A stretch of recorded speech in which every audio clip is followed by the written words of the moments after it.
اس وقت کی سرخ قضا سے سراغ ملتا ہے، ہمارا خون ستارے میں جگمگائے گا، تمہارے بعد کہاں یہ وفا کے انگارے، کوئی کہاں سے تمہارا جواب لائے گا۔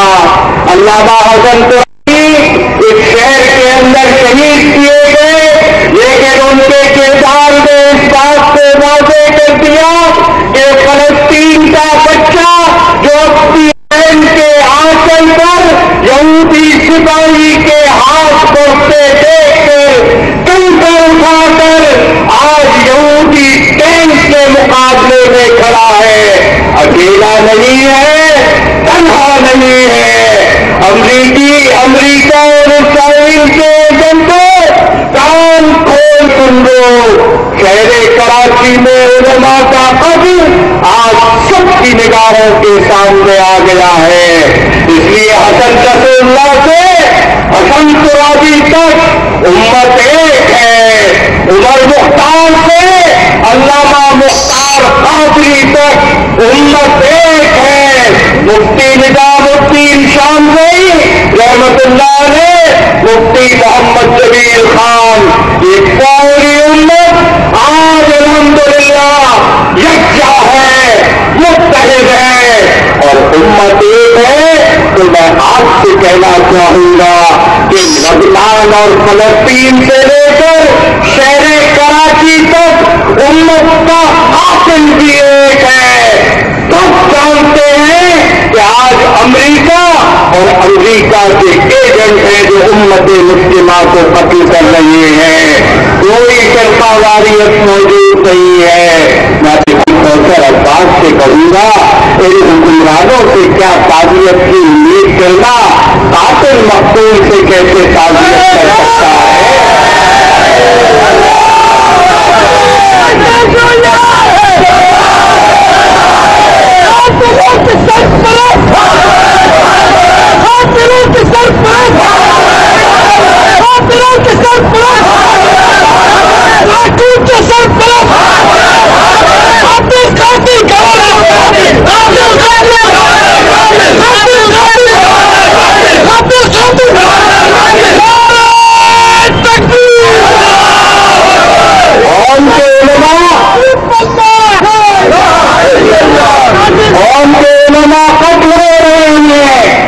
پاکستان کے 40 ڈگری والے گجرا غیر ملکی طوائفوں کے ساتھ ناچ رہے ہیں، منا رہے ہیں۔ جنرل پرویز مشرف آج پوری قوم کے سامنے تمہارا دیا گیا ایجنٹ سامنے آ چکا ہے۔ تم اللہ کی حدود کو ہی نہیں، اس زمین سے اللہ کے نام کو مٹانا چاہتے ہو، لیکن کان کھول کر سن لو، انشاءاللہ جب تک ایک مسلمان کے جسم میں جان ہے، انشاءاللہ اللہ اور اس کے رسول کے نام کو مٹانے کا ایجنڈا کامیاب نہیں ہو سکے گا۔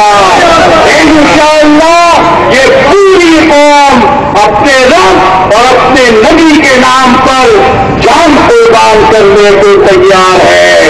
اس لیے میرے دوستوں، حوصلوں کو جوان رکھو، جذبوں کی اٹھان رکھو، انشاءاللہ علامہ حسن ترابی کے جسم سے بہنے والا لوگوں کا ایک ایک قطرہ امت کو جہاد و شہادت کا پیغام دے رہا ہے، عزم و ہمت کا پیغام دے رہا ہے۔ امریکہ امت مسلمہ کا جوان امت کے نبی کے نام پر قربان ہو سکتا ہے، تمہارے آگے سر جھکانے کے لیے تیار نہیں ہو سکتا۔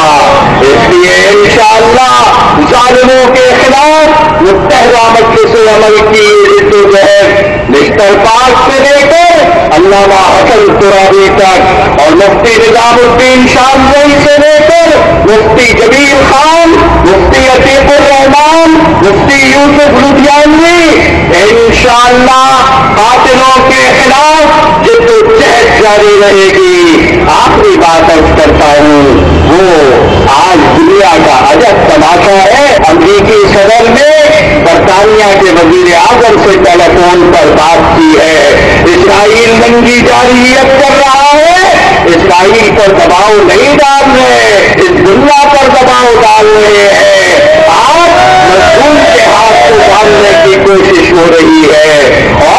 اور اس صورتحال میں جنرل پرویز مشرف یہ پوچھ رہے ہیں کہ کراچی میں امن کیوں قائم نہیں ہو رہا؟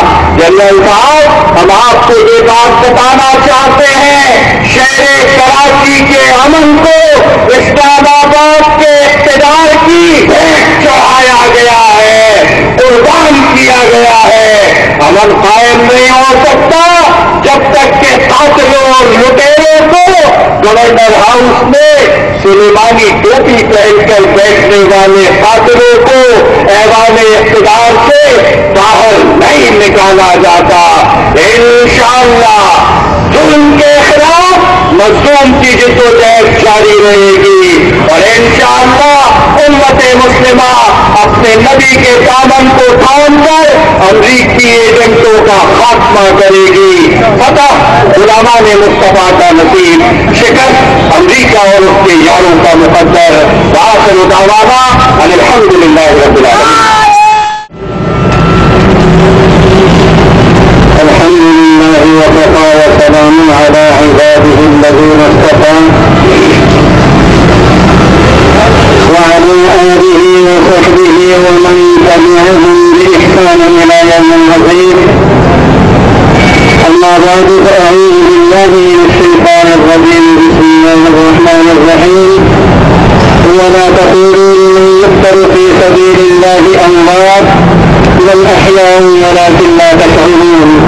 محترم سامعین، بزرگان دین، انتہائی افسوس کے ساتھ کہنا پڑتا ہے کہ ظلم کے وہ زہر آلودہ خنجر اس وقت جلسۂ اقتدار میں مجلس عمل کے رہنماؤں کو منتخب کر دیا ہے۔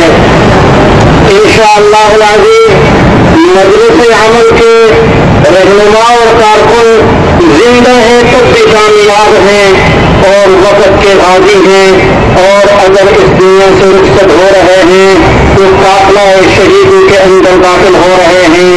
یہ ظلم ایک دن یقیناً حساب کا آئے گا اور اپنے گندے پراگندے کردار کا اس کو جواب دینا پڑے گا۔ انشاءاللہ العزیز ہمارے حوصلے پست نہیں ہو سکتے، ہمارے حوصلے اللہ کے فضل و کرم سے بلند ہیں۔ موت تو ویسے بھی آنی ہے، لیکن کاش ایک موت وہ ہے کہ دنیا خاموشی سے اس کو یاد رکھے، اور ایک موت وہ ہے کہ جس پر دشمن کی آنکھیں بھی بہ پڑیں اور دشمن بھی غمزدہ ہو جائے۔ ایک مسلمان مظلوم انسان کو ایسی گھنونی حرکت کے اندر دنیا سے رخصت کر دیا جائے، یہ انسانیت کا کردار نہیں ہے۔ حیوانیت سے ضرور مربت ہو سکتے ہیں اور اللہ کے دشمن اور باغیت سے ضرور مربت ہو سکتے ہیں، انسانیت کے ناطے سے یہ بہت بڑی دور کی بات ہے کہ اس قسم کے گھنونے حرکتوں کے اوپر بتا ہے، اور یہ دشمن بتا رہا ہے کہ میرے ہاتھ کٹ گئے ہیں، میری گردن سب نبود ہو گئی ہے، اس کے علاوہ اور کچھ کر نہیں سکتا۔ میرے دوستوں بزرگوں، انشاءاللہ العزیز مجلس عمل اپنے پروگرام میں کامزن ہے اور وہ آگے بڑھ رہی ہے۔ انشاءاللہ العزیز کامیابی کی صبح اس کی قریب ہو رہی ہے، اور اللہ کے فضل و کرم سے ایک دن وہ آئے گا کہ ان ظالموں کو اپنے کردار کا جواب دینا پڑے گا۔ میرے محترم بزرگوں اور دوستوں اور مجلس عمل کے کارکنوں، ہمیں انسانیت یہ دعوت دیتی ہے کہ صبر و تحمل سے کام کریں اور اپنے مشن سے ذرہ بھر بھی پیچھے نہ ہٹیں، آگے بڑھنے کی کوشش کریں۔ صبر و ہمت کو کائنات کے سامنے بطور سبق کے پیش کریں۔ انشاءاللہ العزیز اللہ رب